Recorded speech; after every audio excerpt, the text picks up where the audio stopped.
a história da privacidade, ela surgiu, na verdade não é a história da privacidade, mas a história de coleta de dados surgiu por uma necessidade das empresas de coletar mais informação da gente para aprender mais sobre a gente. Por quê? Por um motivo muito simples, eles queriam vender mais para a gente. Como é que eles iam fazer para vender mais para a gente? Se conhecessem melhor a gente. Então, se eu coleto mais dados sobre o Capra, o que eu vou fazer com isso é tentar personalizar os produtos para o cluster Capra ou para o Capra individualmente. Né? Então, esse é o conceito. Então, na teoria, tá, quando surgiu a privacidade, a história de dados, o que eles propuseram? Eles disseram o seguinte, olha, Capra, se tu me der mais dos teus dados, ou seja, se tu diminuir a tua privacidade e me entregar mais informação, eu te entrego serviços melhores. Porque eu posso personalizar o serviço que eu vou entregar para ti. Então o que eu estou fazendo é uma troca. Se tu não me entregar mais dados, eu não posso personalizar o produto, tu fica usando os produtos que estão disponíveis padrão. E a primeira pergunta que eu faço para vocês é, que eu não fiz nenhuma ainda, né? A primeira pergunta que eu faço para vocês é muito simples, vocês gostariam de voltar 5 anos atrás, tá? E não receber uma recomendação de um Spotify, ou do Netflix, ou seja lá, ou vocês fossem procurar uma pizza no Google e aparecesse todas as pizzas do mundo, porque afinal de contas ele não ia direcionar para a tua região. Né? Vocês querem dar espaço? Por esse lado, não, né? A gente vai falar de riscos e a gente vai falar onde é que está a dor, tá? Mas a pergunta é essa mesmo, assim, a troca proposta é muito boa. Afinal de contas, eu posso, por uma coisa que eu carrego comigo, eu posso entregar dentro de um espaço e com isso receber uma camada de serviço melhor do que eu tenho hoje.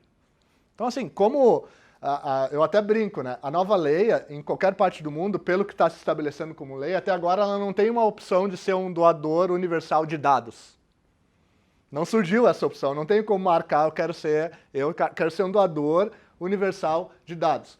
E aí, eu quero que essas empresas usem da melhor forma possível. Porque, óbvio, aqui a gente pode pensar, não, Capra, mas tem os caras que estão coletando dados de mídia, da nossa navegação, e estão entregando os produtos ruins de mídia. A culpa é dos dados ou é a culpa do cara de mídia?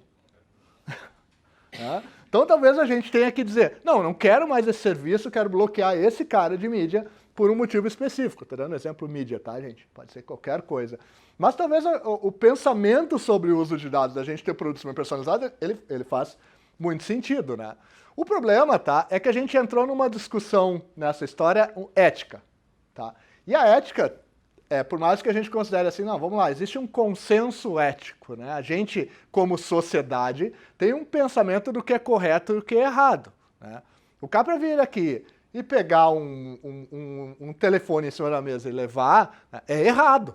Existe um consenso da gente e isso tem um pedaço disso que é até um comportamento que não é aceitável. Né?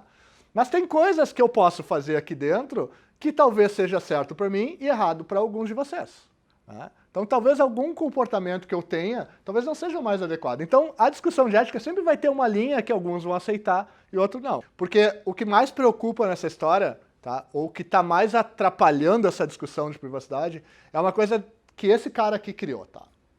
Esse cara aqui, tá, ele chama Skinner, tá? O nome dele é Burrus Skinner, na verdade, tá? Ele é ele estuda comportamento, tá? Então ele estudava, tá? Então ele era um estudioso de comportamento humano e ele criou um negócio muito legal que chamava Skinner Box. Esse cara criou uma caixinha, tá?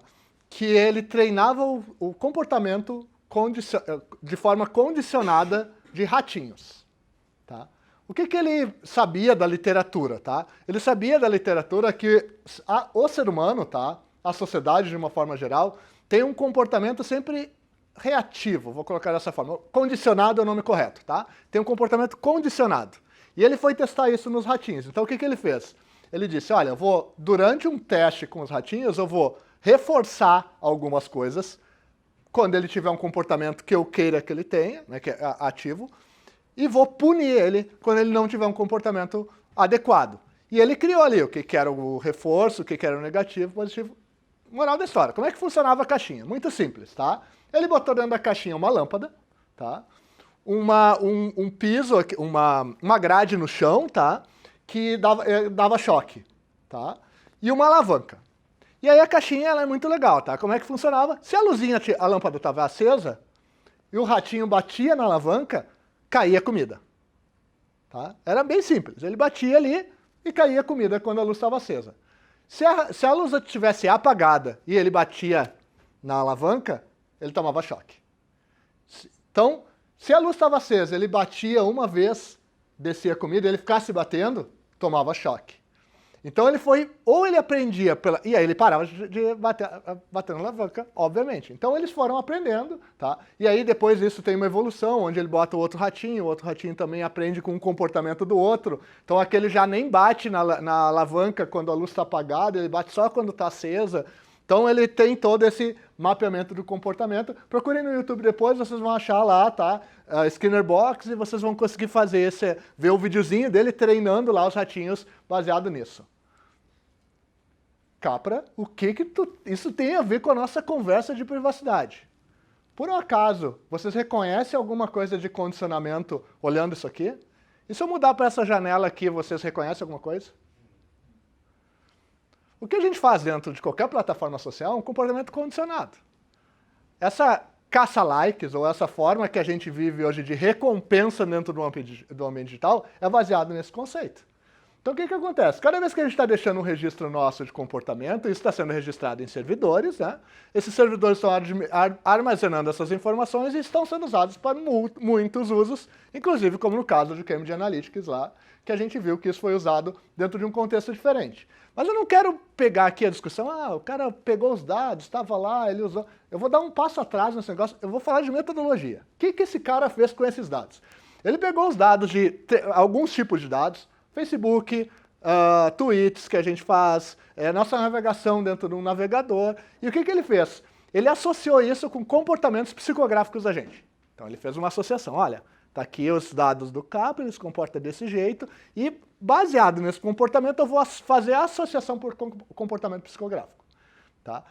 Ele associou a um grupo de comportamento, por uma teoria criada há alguns anos, chamado Ocean, que são 5 comportamentos básicos que divide todas as pessoas. Mas quando ele começou a fazer essa coleta de dados, ele começou a descobrir que, na verdade, ele tinha mais dados do que o Ocean precisava para funcionar. Então, além dele determinar o comportamento, ele conseguia perceber o seguinte, olha, eu tenho 2 mulheres da mesma idade, com as mesmas características físicas americanas, mas o comportamento delas é muito diferente como atividade. Elas têm coisas diferentes na vida dela. Isso aqui é uma série de dados coletados que começam a mostrar qual é o perfil dessa pessoa. O que esse cara fez? Ele pegou esses perfis, agrupou e começou a dar nomes para eles. Então esse aqui é um perfil que ativistas sociais, esses caras trabalham com marketing digital, que nem o professor Alessandro aqui, né? Esses caras são tecnológicos, esses caras...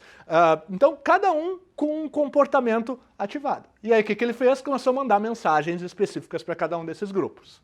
Tá? Então ele começou a mandar mensagens direcionadas. Marketing, né, ativando cada um dos públicos com uma mensagem que ele lia. Ele tinha interesse naquela leitura. Onde é que isso se torna perigoso e o que isso tem de errado? Isso que eu falei para vocês agora chama marketing. Na teoria, marketing é exatamente isso que a gente falou, uma personalização de uma mensagem. Aqui tem um uso de dados indevido, tá? Então a gente tem um crime, tá, que está sendo punido. E eu estou saindo do crime aqui porque, beleza, se ele não tivesse usado os dados do Facebook, ele conseguiria fazer isso com dados de navegação, que não tem a mesma regra, funciona de um jeito diferente, ele coletou da forma correta? Poderia. Então, na verdade, o erro dele foi fazer um roubo de dados. O jeito que ele usou isso aqui, ele usou uma metodologia científica e aplicou ciência em marketing. Ponto. Tá? O que a gente tem que discutir, e a gente tem que olhar, é se isso que ele está fazendo é correto pelo seguinte. Esse gráfico que vocês estão vendo aqui está mostrando a quantidade de notícias falsas lidas durante o período eleitoral entre Trump e Hillary. A quantidade, o fake news, aqui vocês estão vendo a quantidade de notícias falsas lidas no dia, logo antes da eleição, ela foi maior do que a quantidade de notícias verdadeiras. Tá. Isso que eu estou mostrando para vocês mostra o seguinte, tá?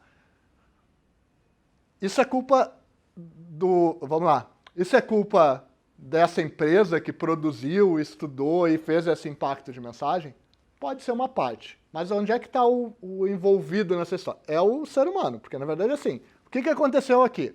A mensagem aparecia aqui para a Luíse, quando aparecia para ela, tá? E ela é minha amiga no Facebook, ela lia a notícia, aquela notícia tinha uma grande probabilidade de ser recomendada para mim se eu tivesse os mesmos gostos da Luíse.